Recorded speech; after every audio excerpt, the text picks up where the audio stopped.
गर्ने magnetic anomaly हेर्छ। हामीले हेर्दाखेरि चाहिँ त्यो भित्र यो जुन धाप बनेको छ त्यो ठाउँमा चाहिँ हामीले म्याग्नेटिक एनोमेली चाहिँ डिटेक्ट गरेको छौँ। अनि त्यो म्याग्नेटिक एनोमेली डिटेक्ट गर्नुको अर्थ चाहिँ के हो भने यहाँ कुनै मतलब यो चुम्बकीय क्षेत्र चाहिँ को त्यस्तो एनोमेली क्रिएट गर्न सक्ने म्याग्नेटिक वस्तु सङ्क भएको छ भन्ने हामी यसलाई अब्जेक्ट मेटालिक अब्जेक्टै भनिरहेका छौँ। किनभने हामीसँग चाहिँ त्यो जुन के भन्छ त्यो प्रोटोन म्याग्नेटोमिटर छ त्यसको चाहिँ अप्रत्यक्ष विधि हो। यसले म्याग्नेटिक फिल्ड नाप्ने हो न कि त्यसको स्याम्पल आफै निकाल्ने।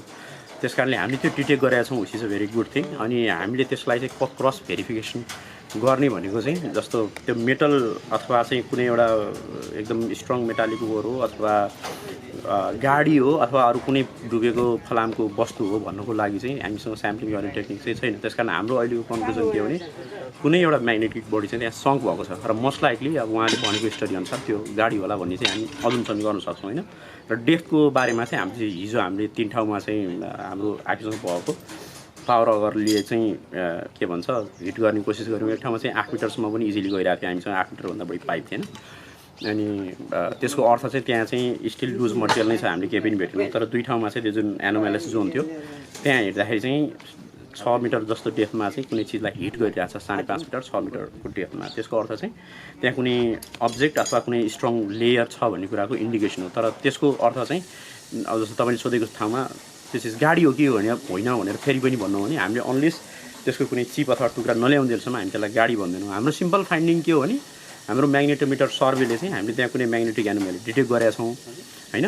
र त्यसको त्यो हाम्रो जहाँ म्याग्नेटिक एनोमेली जहाँ हामीले डिटेक्ट गरेका छौँ त्यो कुरालाई चाहिँ हामीले चाहिँ मार्क गरेर छोडिदिएका छौँ। त्यही नै हो अहिलेसम्मको फाइन्डिङ। अहिले हामीले यहाँ गरेको चाहिँ हामीले यहाँको सब सर्फेस इन्भेस्टिगेसन गरिरहेका छौँ। हामीले 2 ठाउँमा अलरेडी यो चाहिँ के भन्छ अगर चाहिँ यो के भन्छ होल खनेर हेरिसक्यौँ आज। अनि यसले चाहिँ हामीलाई 8 मिटरसम्मको डेप्थमा कस्तो खालको चाहिँ तल माटो अथवा बालुवाहरू छन् भन्ने खालको चाहिँ एभिडेन्स दिइरहेछ। माथि चाहिँ एकदमै कमजोर खालको चाहिँ तपाईँको के भन्छ माटो देखिरहेछ, के भन्छ यो तालको जस्तो खालको माटो देखिरहेछ भने झन्डै 5.5 मिटरको चाहिँ गहिराइमा चाहिँ बालुवा देखिरहेछ। अब अहिलेसम्मका फाइन्डिङहरू तिनै हुन्। हामी काम गर्दैछौँ, अझै सकेका छैनौँ। पछाडि भन्नु होला तपाईँहरूलाई, हामी रिपोर्ट नै दिन्छौँ, फर्मल रिपोर्ट होइन। अब यो कतिपय कुराहरू चाहिँ यो टेक्निकल कुराहरू हामीले एक्सप्लेन गर्दाखेरि ठ्याक्कै यो अडियन्सले चाहिँ विशेष गरी अब हजुरहरूले पनि यो कुरालाई ठ्याक्कै जस्ताको तस्तै नबुझ्दाखेरि चाहिँ अर्थको अनर्थ लाग्छ होइन। हजुर, त्यही भएर जे चिज हो त्यसलाई चाहिँ हामी सकेसम्म रिपोर्टमा दियौँ भने पढ्दाखेरि सहिलो पनि हुन्छ है, त्यसलाई हामीसँग बुझ्न नि सहिलो हुन्छ।